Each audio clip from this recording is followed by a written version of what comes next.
त्याई तनी बीरस के बिरहा के हमरे गार्जियन जी के आदेश बा तो तनी माहौल बना के अरविंद भाई अरविंद पाल भाई गयो तू जागा हाँ वो गियो आप जागो आओ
हर घर में वीर पैदा नहीं होते हैं।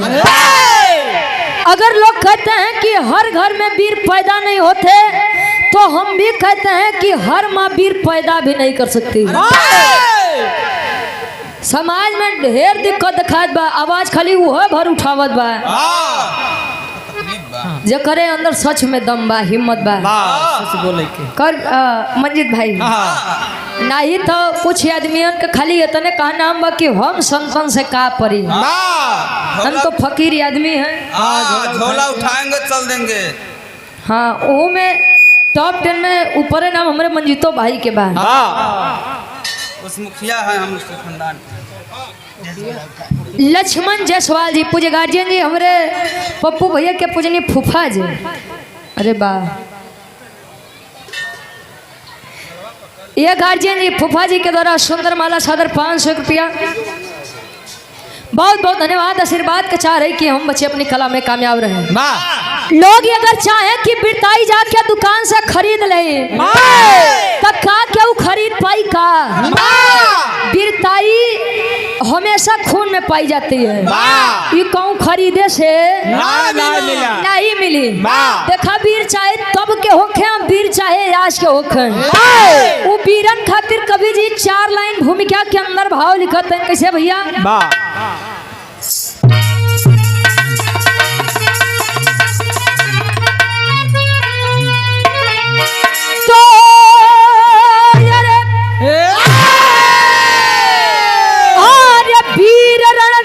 शमशीर ले तीर को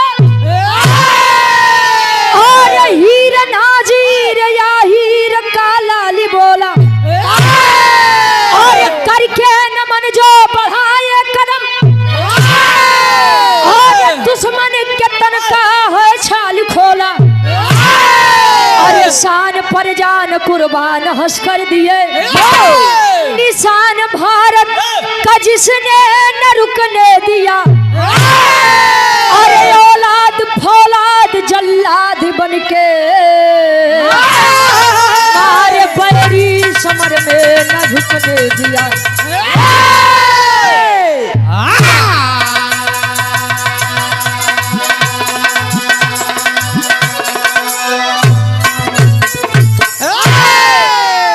अरे तो वीर रणधीर शमशीर ले तीर को, अरे हीर नाजीर या हीर का लाल बोला करके नमन जो बढ़ाए कदम। अरे दुश्मन के तन का है छाल खोला। मर्दन के खासियत का बजानत है वो अगर कोनो बात उनके मुख से निकल जाए तो बात खातिर अपन जान दे दी, लेकिन बात कटे ना पाई। पहले के पुरनिया एक बात कहा कि रघुकुल रीति सदा चली आई, प्राण जाई पर वचन न जाई। बात खातिर मर मिट जाब लेकिन बात हमार। और जो लोग कहते हैं कि हमारा धर्म हमारा मजहब हमारे लिए सर्वोपरि है, उनके लिए यह बिरहा एक नई सीख है। बिरहा में कवि जी बड़ी सुंदर गजल के भाव लिखते हैं, कोनो लइका अपने बेवफा सनम बदे कहे का कहे,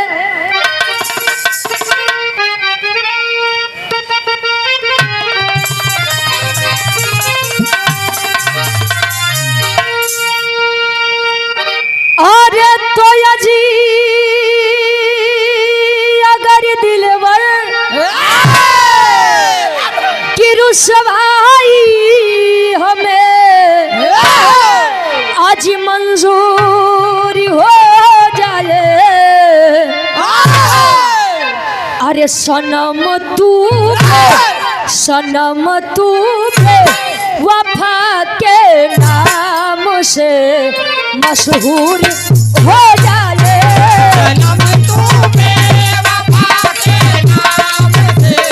मशहूर हो जाए।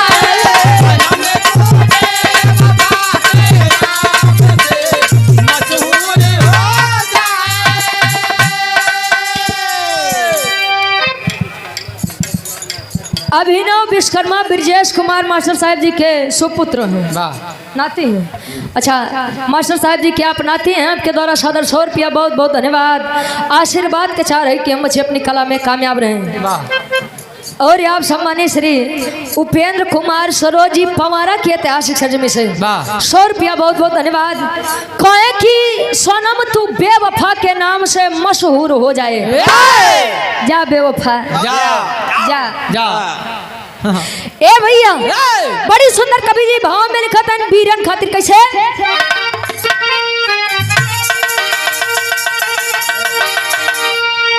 अरे तो वीर बाका,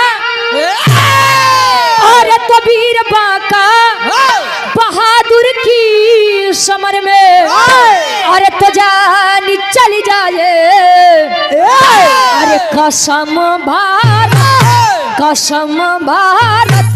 अरे माता की अलग पहचान बन जाए, कसम भारत।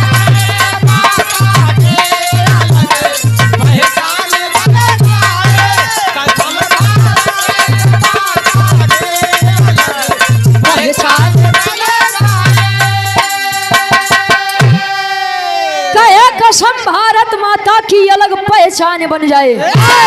पहले के पुरनिया एक बात कहा मंजित भाई कि जखरे जवानी आवत था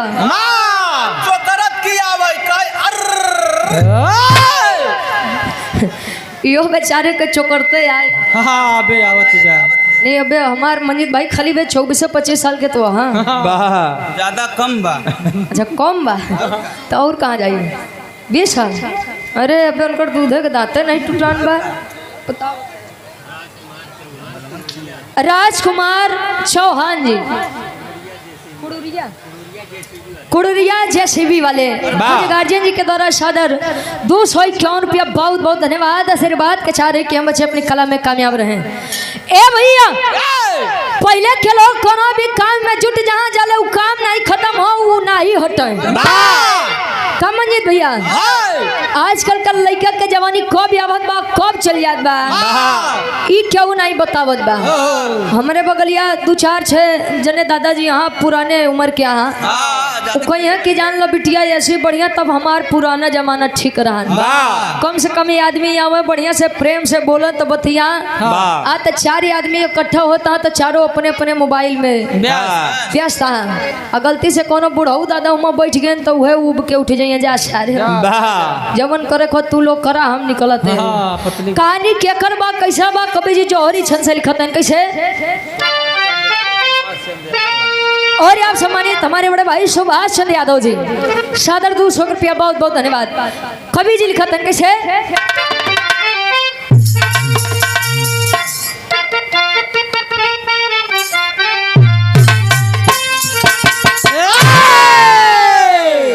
और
कानपुर एक छोटा सा शहर, जौने शहर में एक छोटा सा परिवार, मन्नू यादव के परिवार। अच्छा, लोग बताते हैं संसार में कोई हो न हो, लेकिन अगर माता पिता हमारे साथ हैं तो हमें किसी चीज का भय नहीं होता, नहीं लगता। साहब, हम जीवन में कितने भी बड़े हो जाएं, लेकिन हमारे माता पिता यदि जीवित हैं तो हम हमेशा बच्चे ही कहलाएंगे। लेकिन अगर माता पिता छोटी सी उम्र में छोड़ करके चले जाएं तो हम कितने भी छोटे हों, लेकिन हमें अपने लिए गार्जियन बनना पड़ता है। मन्नू यादव छोटा सा बेटा 5 साल का, माता पिता का साया जब सर से उठा है, गांव और समाज के लोग 5 वर्षीय मन्नू यादव का कलाई पकड़ के ले जा करके गांव के मुखिया रघुराज ठाकुर के थमावतन किए। साहब, आप चाह ले बताई लइकवा जी जाई, अगर आप चाह ले बताई लइकवा मर जाई। तनी सा अपने घर में पनाह दे दा, लइकवा खाई, काम भी करी और अपन जीवन भी बिता ले जाई। रघुराज ठाकुर और उनके मेहरारू के बीच में एक लड़का रहे जेकर नाम कमला सिंह बताया गया। कमला सिंह 7 वर्ष का था और मन्नू यादव 5 वर्ष का था। और रघुराज ठाकुर का सपना था कि मैं कमला ठाकुर को पहलवान बनाऊं। लेकिन आज जब मन्नू यादव भी आया है दरवाजे पर, तो आज रघुराज ठाकुर एक प्रकार के भी ई नहीं देखें कि हमारे अपन खून बा, आई दूसरे के खून बा। दोनों के प्रेम से लाले और पाले, दोनों जब बड़े हुए, कमला ठाकुर के नाम पहलवानी के मामले में वो स्तर तक यागर है कि जहाँ भी होके वह अरे कमला ठाकुर, अरे कमला ठाकुर जैसा केहू पहलवान बा का। ए भैया, चारों तरफ यह नाम के शोर की कमला पहलवान बहुत नामी पहलवान है।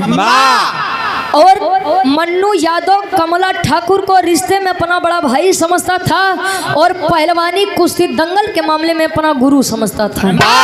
नाग पंचमी के दिन पहलवानी रखाई गई है। जब पहलवानी रखात बा, जैसे आज यहाँ लोगन के जुटाओ जमाओ बा, बिरहा सुने बदे बाहर जुटाओ जमा बा, दंगल देखे बदे होत का एक लाइन गीत लगत बा, कोनो लड़की अपने सैया जी से कहे, का कहे,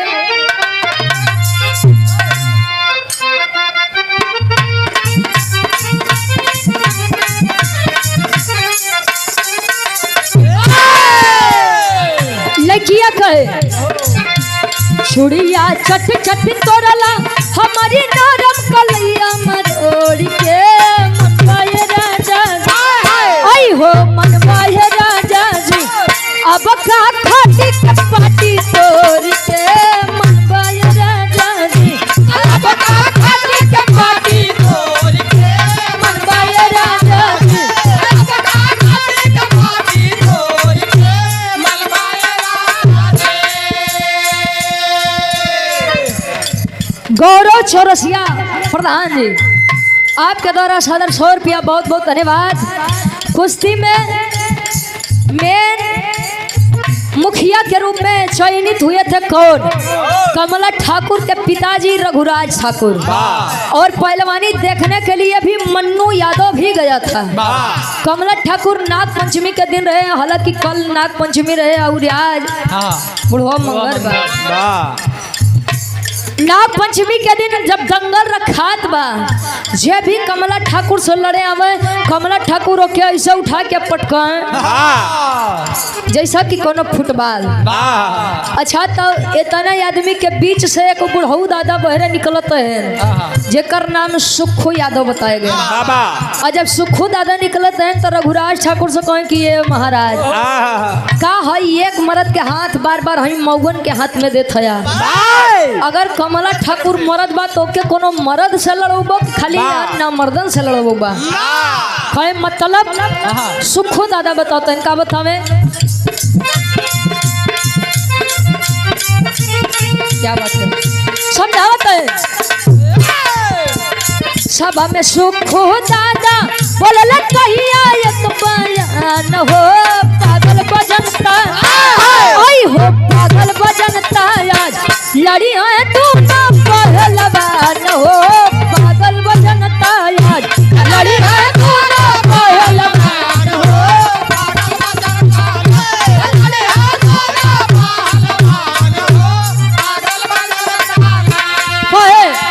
बोला मन्नू यादव तब ठाकुर के समनवा समनवा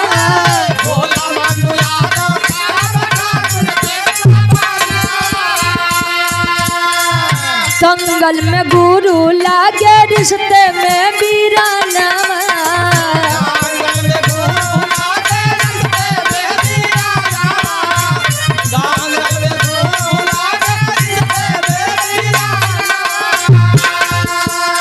मन कैले मन्नू नौका टूटल यार मान हो पागल बजनता यार आई हो पागल बजनता यार लड़ी है तू ना पहलवान हो पागल बजनता यार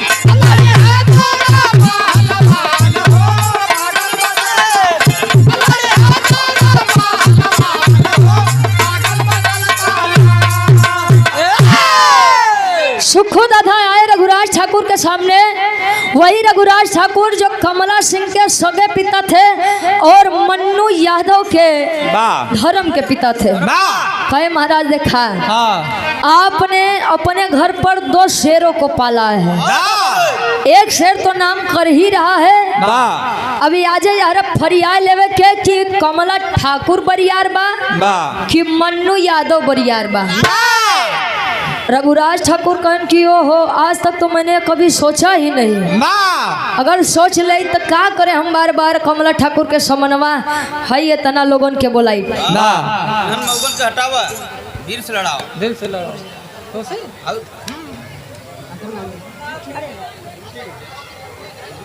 और ये सम्मानित हृदय के गार्जियन जी पूज्य गुरु जी आप श्री सुदामा पाल जी अच्छा गाते हैं बिरहा जगत के बड़े अच्छे कलाकार भी हैं और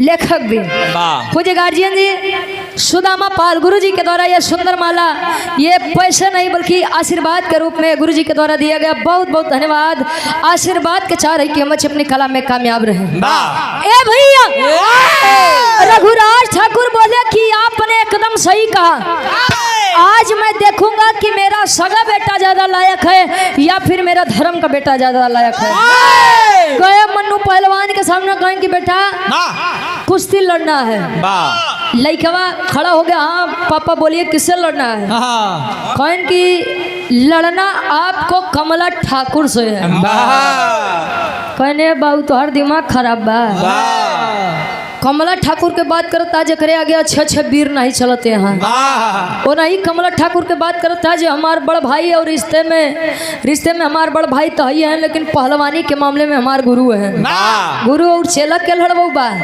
कहीं कि बेटा देख तुझे मैं आज एक बात बता दूं कि जब दंगल में आमने सामने कोई आए तो ये कभी ना देख कि वो तेरा गुरु है या तू उसका शिष्य है कहे नहीं पिताजी ये बड़ी बदनामी होगी मुझसे या सब नहीं होगा इतनी बतिया जब कमला ठाकुर के पिता रघुराज ठाकुर सुने कहीं किए लड़के अरे मैंने तो सोचा था कि मेरी पत्नी ने अपने घर पर 2 बच्चों को 2 शेरों को पाला है अरे मुझे नहीं पता कि एक शेर और एक गीदड़ निकल जाएगा ए भैया जले बात अपने तक रहे तब तक बात बर्दाश्त रहे जब बात माई के ऊपर आई गई तो कोनो भी लायक लड़का हो कब्बो नहीं बर्दाश्त करी तले मन्नू यादव उठा है और अपने धर्म के पिता रघुराज ठाकुर के एक बात कहे ऐलान करत बा कौन चीज के ऐलान लाइन गीत लगत बा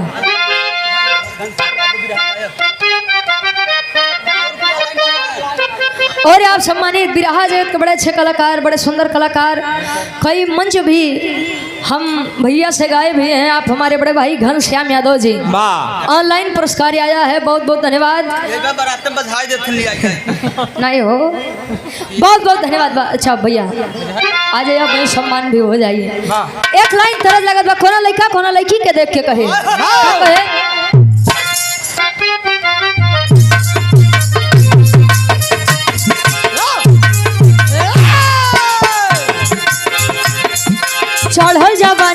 गोरिया, चढ़ल जवानी में गोरिया काहे बांधेलू चोली ताई, बांधेलू चोली ताई।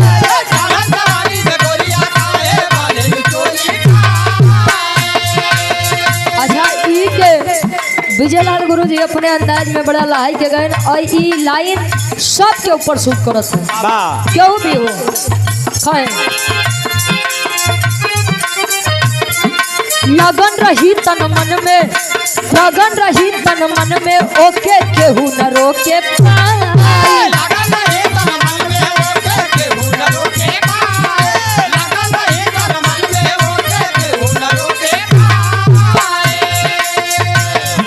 एक दिन मंजिल पाई, एक दिन मंजिल पाई, ओकर झंडा जरूर लहराई।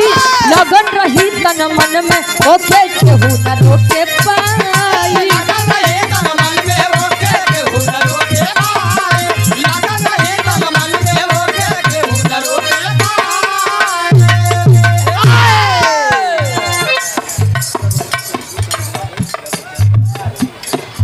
आदरणीय सम्मानित डॉक्टर लक्ष्मीकांत यादव जी भावी जिला पंचायत पद के उम्मीदवार हैं। अच्छा वर्तमान में है मेरे पूज्य गार्जियन जी माधव DS है मेरे पूज्य गार्जियन जी के द्वारा सादरी 200 रुपया बहुत बहुत धन्यवाद। आशीर्वाद के चार एक बच्चे अपनी कला में कामयाब रहे।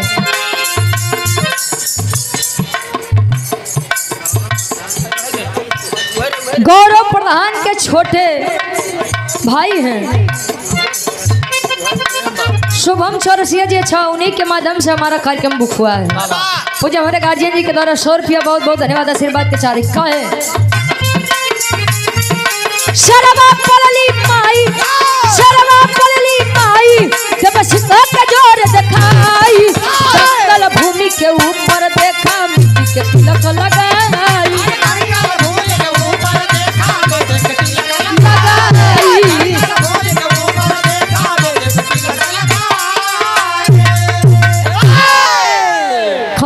पिताजी, अरे पिताजी,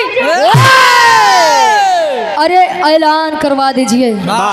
मैं लड़ना तो नहीं चाहता था, लेकिन लड़ने पर आप मजबूर कर रहे हैं मेरे माँ की परवरिश पर सवाल उठा करके। अरे ऐलान करा दीजिए कि कमला ठाकुर से लड़ने के लिए सामने मन्नू पहलवान मैदान में उतरेगा। ए भैया, एक तरफ से मन्नू पहलवान, एक तरफ से कमला ठाकुर। कमला ठाकुर मने मन मुस्किया के बे साला बड़का वीर लेके तो वो के हमारे चेला के हमार छोट भाई भाई तो हमारे सम्मान में वैसो न हर जाई। ए लेजर लाइट हाँ बीते भर, लेकिन बड़ा ज्ञान बत हो रे भाई। ए भैया कहे कि वैसे भी ये मेरा शिष्य है, कहाँ ही मुझसे जीतेगा। और वो मन्नू पहलवान मने मन मनावत बा कि हे बजरंगबली, हे भोलेनाथ, ए माई, खाली एक बार आज कुश्ती जिता दे, फिर जीवन में नहीं लड़ब। आज बड़ी सम्मान के बाद फंसी बा। ए भैया, अच्छा कुछ मन्नू पहलवान के चाहे वाले हैं तो जीतते नहीं भैया। ये भगवान एक के जिता दी है लइकवा के। कुछ कमला ठाकुर के तरफ है, काल के लइका कहाँ जीती, कल के लइका कहाँ से जीती। हौसला प्रसाद यादव जी उचौरा से सादर 51 रुपया बहुत बहुत धन्यवाद।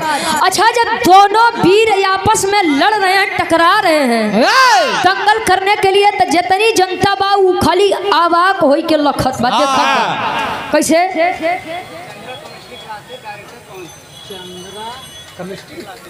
चंद्रा केमिस्ट्री क्लासेज डायरेक्टर हमारे बड़े भाई पवन यादव जी के द्वारा सदर 100 रुपया बहुत बहुत धन्यवाद। लोग कुश्ती दंगल दिखाते हैं, कैसे टेरी के भाव लोगत बा।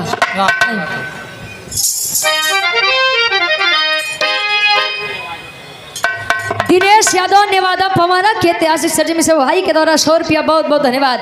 टेरी के भाव लगत बा कैसे।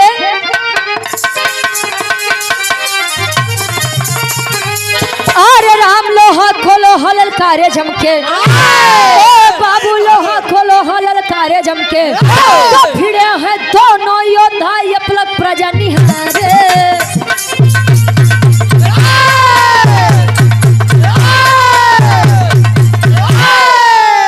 भिड़े हैं दोनों योद्धा ये पलक प्रजा निहारे लोहा को लोहा ललकारे जम के अब पलक का मतलब बिना पलक झपकाए आदमी एक तकिए देखते हैं कि मन्नू पहलवान जीती कि कमला ठाकुर जीती समझे नहीं आवत बा अतले यार बाहर करत मन्नू पहलवान उठा करके कमला ठाकुर को पटका है अब कमला ठाकुर जब पटकवाते हैं दंगल बीच में चारों तरफ तालियों की गड़गड़ाहट होने लगी। अरे वाह बेटा वाह, अरे वाह बेटा वाह, अरे धन्य है तेरी माँ जिन्होंने तुझ जैसे वीर को जन्म दिया और धन्य है वह माँ जिन्होंने तुझ जैसे बेटे को पाला है। तो बाप भी है।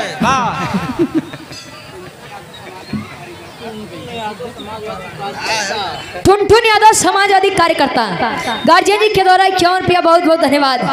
ए भैया मन्नू पहलवान के लगे फूल माला चढ़ावे आदमी, अरे वाह बेटा नाम रोशन कर दिया, वाह बेटा। सोचिए रघुराज ठाकुर को इसका कोई भी गम नहीं था कि मेरा सगा बेटा दंगल में हारा है, बल्कि खुशी इस बात की है कि मैंने जिस बच्चे को गोद लिया था मेरा धर्म का बेटा मन्नू पहलवान मेरे नाम को रोशन किया है। आए हैं लेकर के महतारी आज अपने धर्म के लड़का मन्नू पहलवान की आरती उतारत बा, तिलक लगावत बा कि बा बेटा तूने मेरा नाम रोशन कर दिया।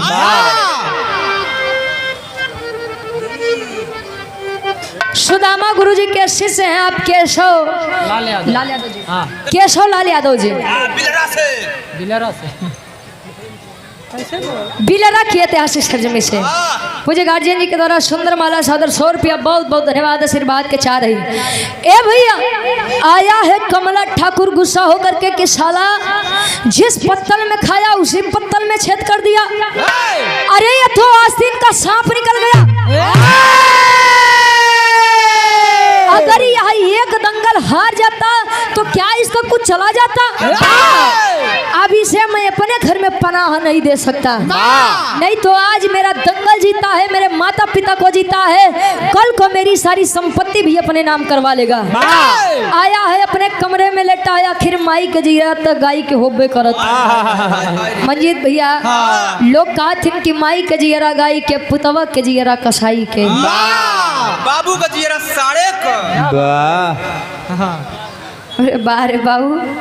ए भैया आई है माँ अपने बेटे कमला ठाकुर के लिए भोजन लेकर के कि बेटा भोजन कर ले मेरे लाल, सुबह से तूने कुछ नहीं खाया, कहीं की हट जाओ। अरे शर्म नहीं आती तुझे? अरे खुद को मेरी माँ कहलाती है। तेरा सगा बेटा रण में पीछे हुआ और तेरा धर्म का बेटा आगे हुआ, तूने उसको गले लगाया और अपने बेटे को जरा सा भी एहसास नहीं दिया। अरे थू है तेरी ममता पर और लालत है तू जैसी माँ पर। किनारे लड़का 5 साल का मन्नू पहलवान था जब मेरे पास आया था, मैंने उसे बड़े प्यार से पाला है। मैंने ये कभी नहीं सोचा कि मेरा अपना खून कौन है और मेरा दूसरा खून कौन है। क्या कह रहा है मेरे लाल? कहे कि अगर तू खुद को मेरी माँ कहलवाती है तो मेरी एक बात सुन। कौन बात? विराह के आखिरी तरज लगत बा ई गीत के फिल्मी दुनिया वाले गाँव में कैसे। हेलो राजेंद्र यादव मड़वा, आप जहाँ कहीं भी हो भंडारे में जयप्रकाश से संपर्क करें। श्री राजेंद्र यादव मड़वा आप जयप्रकाश से भंडारे में संपर्क करें। अच्छा सम्मानित विनोद यादव जी समाजवादी पार्टी के सक्रिय कार्यकर्ता हैं, मेरे गार्जियन जी के द्वारा 200 रुपया अपर आयुक्त मिर्जापुर डॉक्टर विश्राम यादव जी के साथ आए थे और मुलाकात भी हुई थी। बहुत बहुत धन्यवाद आशीर्वाद के चारे की हम अच्छे अपनी कला में कामयाब रहे। और आप सम्मानित श्री राजबली यादव जी प्रधान प्रत्याशी हिम्मतपुर से 100 रुपया बहुत बहुत धन्यवाद। और आप Chandra chemistry classes Maheshganj Pamara director S Chandra व पवन चौरसिया सर के तरफ से 100 रुपया बहुत बहुत धन्यवाद। नहीं आखिरी तरज लगत बा ए भैया गीत के फिल्मी दुनिया वाले गाँव कैसे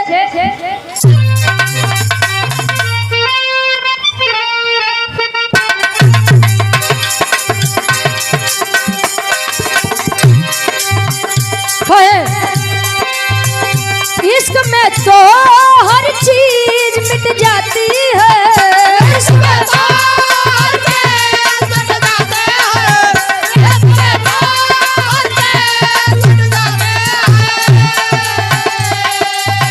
बेकरारी बनकर हमें तड़पाती है,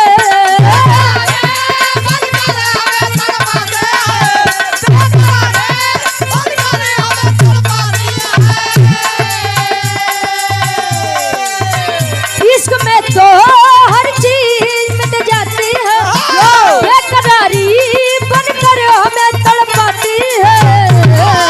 याद याद याद बस याद रह जाती है, याद याद याद रह जाती है।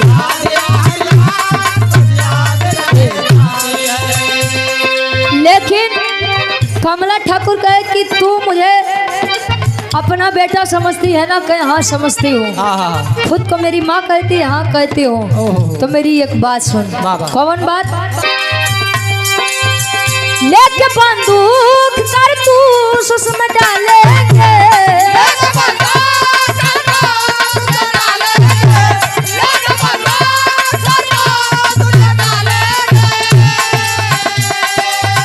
चढ़ के गोली सीने में उसका दागेंगे,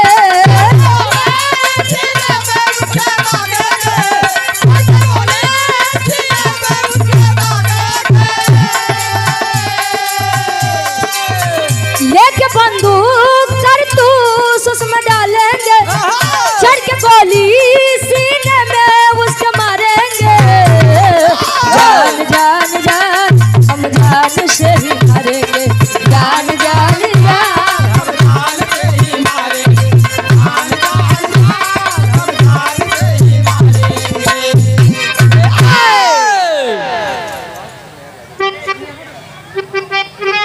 और आप सम्मानित हृदय के गार्जियन जी हमारे बड़े भैया मेहर यादव जी बनारस फायर वर्क्स हमारे गार्जियन जी के द्वारा ये 100 रुपया बहुत बहुत धन्यवाद आशीर्वाद के चाह रहे कि हम बच्चे अपनी कला में कामयाब रहें।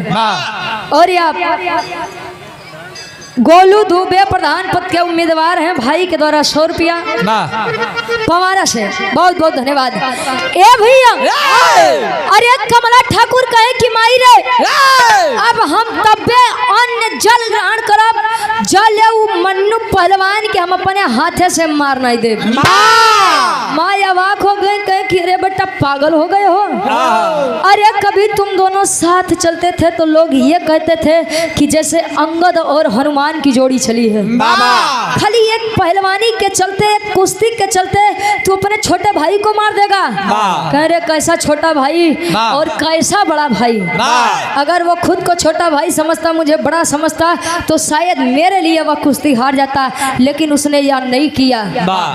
जब उसने नहीं समझा तो मैं भी नहीं समझूंगा। अगर तू खुद को मेरी माँ कहती है तो मेरे पास उसे लेकर आ, जब तक मैं मारूंगा नहीं तब तक मैं चैन की सांस नहीं लूंगा। और यहाँ बड़े भैया कमलेश सरोज भाभी जिला पंचायत सदस्य वार्ड नंबर 35 बनकट पमारा से 100 रुपया भैया बहुत बहुत धन्यवाद। मातारी यावत बा या हर मल्लू पहलवान प्रत्येक दिन के जैसे अपने रियाज मारत बा।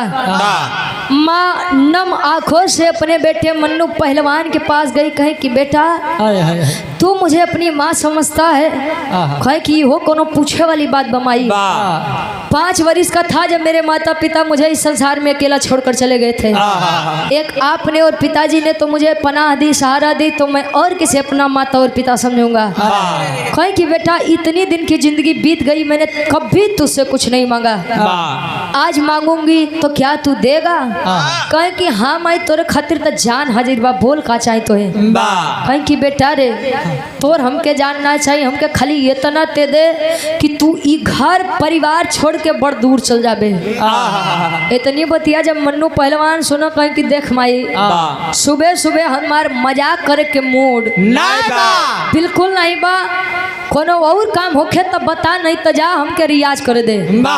कहे कि बेटा तूने मेरी कसम खाई है कि मैं जो मांगूंगी वो तू देगा, अब तेरे देने की यही पारी है, यही बारी है, और तुझे देना यही है कि तू या घर परिवार इस गांव को छोड़कर बहुत दूर चला जा मेरे लाल। आज वचन के कारण बेटा मजबूर होकर के घर परिवार छोड़कर चला है। धीरे धीरे समय बीता, कमला ठाकुर के मन में बदले की आग भी खत्म हो गई और जीवन बीतत बा। फिर से एक बार मन्नू पहलवान के जाने के बाद कमला ठाकुर के बोलबाला होए लगा कि कमला ठाकुर जैसा वीर के हो नहीं बा, हो तब पापट के भाव लगत बा।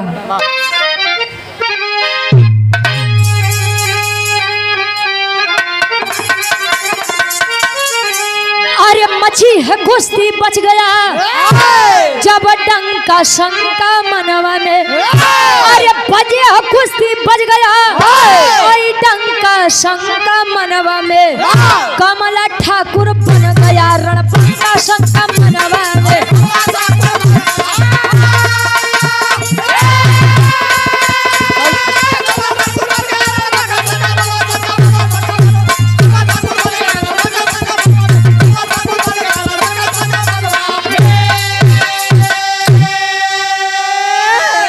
अरे हे नरी अंग्रेज कमला सिंह को ललकारा है, मिलाओ आके हाथ मुझसे कर माता का दुलारा है।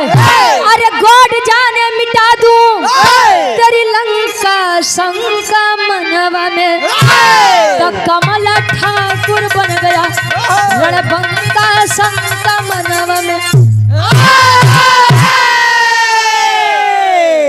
हर जगह खाली कमला ठाकुर के नाम चले, और जब इतनी बात अंग्रेजों के सरदार हेनरी अंग्रेज को पता चला, जब हेनरी अंग्रेज को पता चला आकर के ललकारा है कि अय कमला ठाकुर, अय कमला ठाकुर, अगर तू खुद को हिंदुस्तान का बड़ा पहलवान में गिनती करता है तो आकर के मुझसे हाथ मिला। कहे गॉड जाने, गॉड का मतलब भगवान, भगवान चाहेगा तो तेरे इस झूठ की लंका को मैं सर्वनाश कर दूंगा। ए भैया अब बात ना तो ग्राम के रहे, ना क्षेत्र के रहे, ना जिला के रहे, ना प्रदेश के रहे, अब तो बात पूरे भारत देश के रहे। लोगों ने कह दिया कि कमला ठाकुर हिंदुस्तान की तरफ से आपसे लड़ेगा और आप आएंगे अंग्रेजों की तरफ से। ऐलान करता है हेनरी अंग्रेज। कौन चीज के ऐलान रहे? आल्हा के भाव में कवि जी प्रमाण देते हैं।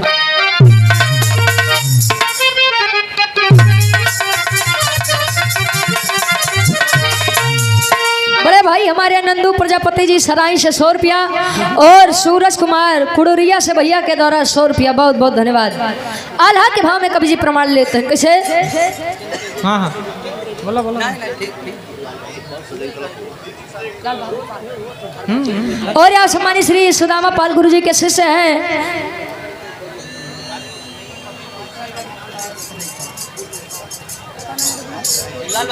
लाल बहादुर पाल जी सदाई कला से पूज्य गार्जियन जी के द्वारा बिरहा जगत के बड़े अच्छे कलाकार हैं, बड़े नामी कलाकार हैं। गार्जियन जी के द्वारा इस सुंदर माला सदर 100 रुपया, बहुत बहुत धन्यवाद। आशीर्वाद के चाह रही कि मुझे अपनी कला में कामयाब रहे। हेलो आरू यादव जी और राजकुमार यादव जी।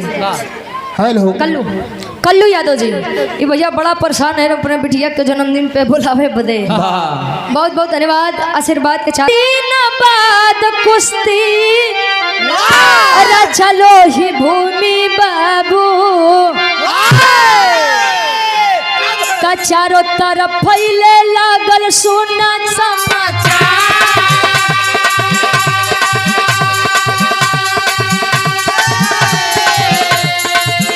पहलवान तब गैया के चरावत रहले,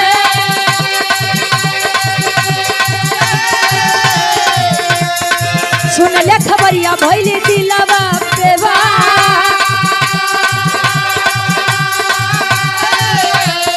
सोच गुरु कमला सिंह से लड़ी जब मुदैया,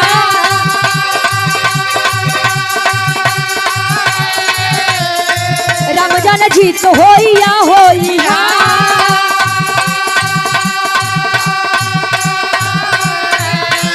लेकिन पहलवानी देखे जाए भीतर में ये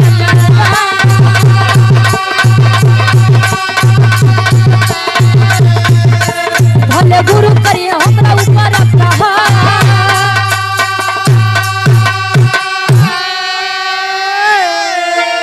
ए भैया। पेपर पत्रिका में न्यूज पेपर के द्वारा यह बातें फैलने लगी कि आज के ठीक 10 दिन बाद अंग्रेजों की तरफ से लड़ने के लिए हेनरी अंग्रेज आ रहा है और हिंदुस्तान की तरफ से कमला ठाकुर लड़ेंगे। ये बतिया जब मन्नू पहलवान के पता लगल बा तो विचार करत बा कि अरे बाप रे, जब हमारे गुरु हम ही से नहीं जीत पाए तो हेनरी अंग्रेज से पता नहीं जीते हैं कि नहीं जीते हैं। मैं भी जाऊंगा पहलवानी देखने के लिए। अब चाहे गुरुजी मेरे ऊपर प्रहार करें, चाहे वार करें, चाहे मुझे जान से मार दे, कोई फर्क नहीं, परवाह नहीं है। गया है पहलवानी देखने के लिए। मन्नू पहलवान छुप करके देख रहा है, कमला ठाकुर हेनरी अंग्रेज आमने सामने हुए हैं। कमला ठाकुर आया है बीच दंगल में, हेनरी अंग्रेज का जब शरीर देखा कहीं कि अरे बाप रे, इतने हेनरी अंग्रेज में तो 2 कमला ठाकुर हुई हो। अब हिंदुस्तान के चक्कर में हम अपन हड्डी पसली ना तोड़वाऊ, नहीं तोड़वाऊ। हिंदुस्तान के इज्जत के बाद हमसे का पड़ी, जिंदगी रही तो जीवन में बड़ा मेवा खियाई। चला है पीठ दिखा करके। जब मन्नू पहलवान इतनी बतिया देखत बा कि अरे गुरुजी काहे मुंह पीछे करते हैं, आया है बीच दंगल में कूदे कहे कि ये हेनरी अंग्रेज, पहले शिष्य से तो मुकाबला कर लो तब बाद में गुरु तक जाना। जब यह पहलवानी होत बा ये भैया सब एक टकी आंखी से देखत हैं कि अब का जाने का होई। और फिर से वही परिणाम हुआ। मन्नू पहलवान उठा करके पटका है जब हेनरी अंग्रेज को, चारों तरफ खुशियों का माहौल। अरे वाह बेटा मन्नू पहलवान, हम लोगों ने तो सोच लिया था कि अब तू जीवित नहीं है, कहाँ चला गया था मेरे लाल। इतनी बतिया जब होत बा निकाला है हेनरी अंग्रेज मन्नू पहलवान की तरफ। जब मन्नू पहलवान की तरफ किया है गोली, आज सीने में लगी है। तो होत का आखिरी भाव खड़ी के भाव लगत बा। और बिरहा जगत के बड़े अच्छे कलाकार, बड़े सुंदर कलाकार हमारे बड़े भैया घनश्याम यादव जी, मछली शहर जौनपुर से कार्यक्रम भी हुआ है। बड़ा सम्मान, बड़ा प्यार से कार्यक्रम गाते हैं हमारे गार्जियन जी। सुंदर माला सदर 100 रुपया, बहुत बहुत धन्यवाद। आशीर्वाद के चाह रही कि हम अच्छे अपनी कला में कामयाब रहे। कंचन सरोज रमाशंकर सरोज की आप, अच्छा इनकी बहन है कंचन सरोज जी चंदौकी से, 100 रुपया, बहुत बहुत धन्यवाद। अंग्रेज जब मारा है गोली मन्नू पहलवान को, जब सीने में गोली लगी, दौड़ा है कमला ठाकुर अपने धर्म के भाई मन्नू पहलवान की तरफ। अरे मेरे भाई, अरे ये तूने क्या किया मेरे भाई, मैं तुझे अपने से दूर नहीं होने दूंगा। दुनिया के बढ़िया से बढ़िया अस्पताल में तुझे ले जाकर के तेरा इलाज करवाऊंगा। जब इतनी बतिया सुनत बा मन्नू पहलवान पकड़ के हाथ अपने बड़े भाई कमला ठाकुर से एक बात कहे। क्या कहे?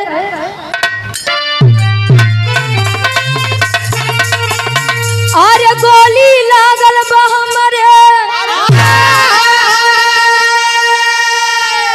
टूटल बयास भैया, तो हमारे माई के देखैया हमारी लाश भैया।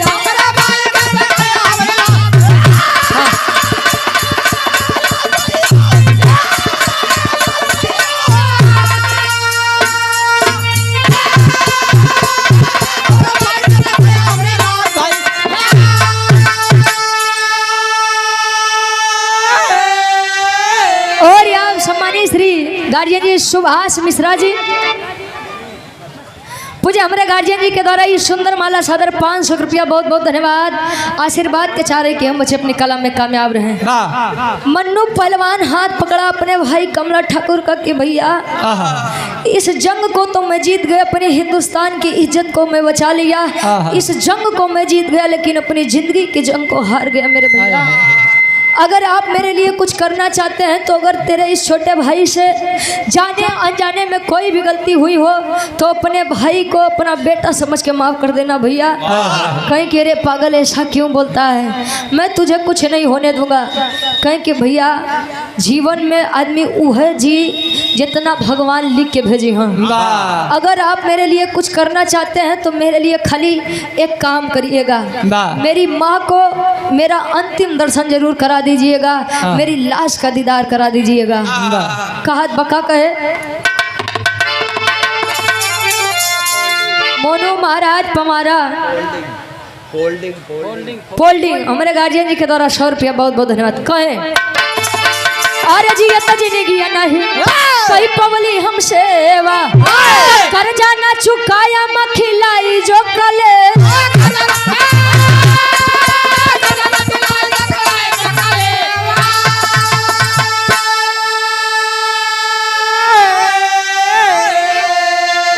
अरे खुशी माई के तू देवा अरे बबी सवास भैया तो हमारे माई के देखिया हमारी लाश। और आप सम्मानित श्री अवधेश प्रिंटिंग प्रेस पमारा से 100 रुपया बहुत बहुत धन्यवाद। और आरू यादव और राजकुमार यादव हाँ भैया के द्वारा ही डेरी मिल्क चॉकलेट। अरे वाह 51 रुपया बहुत बहुत धन्यवाद। आशीर्वाद के चाह रही तांत्रिक मछली शहर जौनपुर से बाबू के द्वारा 100 रुपया बहुत बहुत धन्यवाद। एक स्वर में सबके नमस्ते प्रणाम स्वीकार हो गए। कहें कि जीवन में मेरी माँ मेरे पिता ने मेरे लिए बहुत कुछ किया है। जन्मदायिनी माँ ने तो खाली जन्म दिया है लेकिन माँ ने मुझे बहुत नाजो प्यार से पाला है। और इस संसार में जन्म देने वाली से बढ़कर पालने वाली होती है। खाली मेरी माँ को मेरा अंतिम दर्शन जरूर कराइएगा। इतना कह करके अपने प्राण को त्यागा है।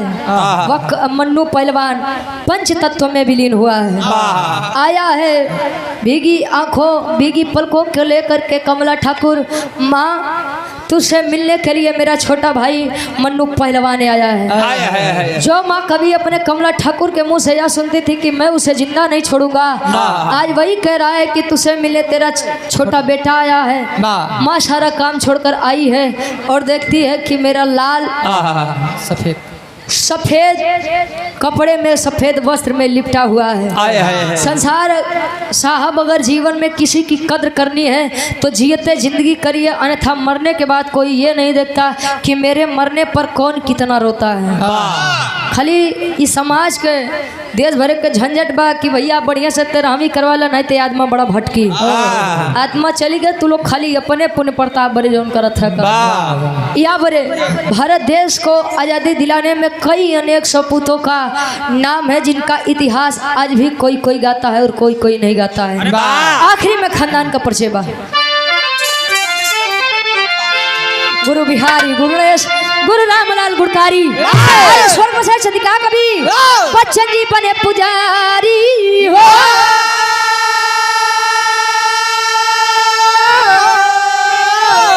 अरे लोहा को लोहा ललकारे जम के गावे रुचि यादो अब पूजा करे कलम के। लोहा को लोहा ललकारे जम के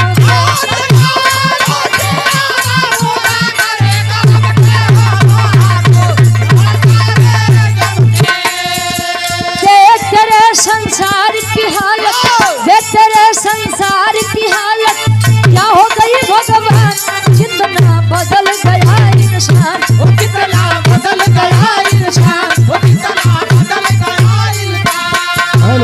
सूरज न बदला चांद न बदला, सूरज न बदला चांद न बदला, ना बदला आसमान, कितना बदल गया इंसान, कितना बदल गया इंसान, वो कितना बदल गया इंसान।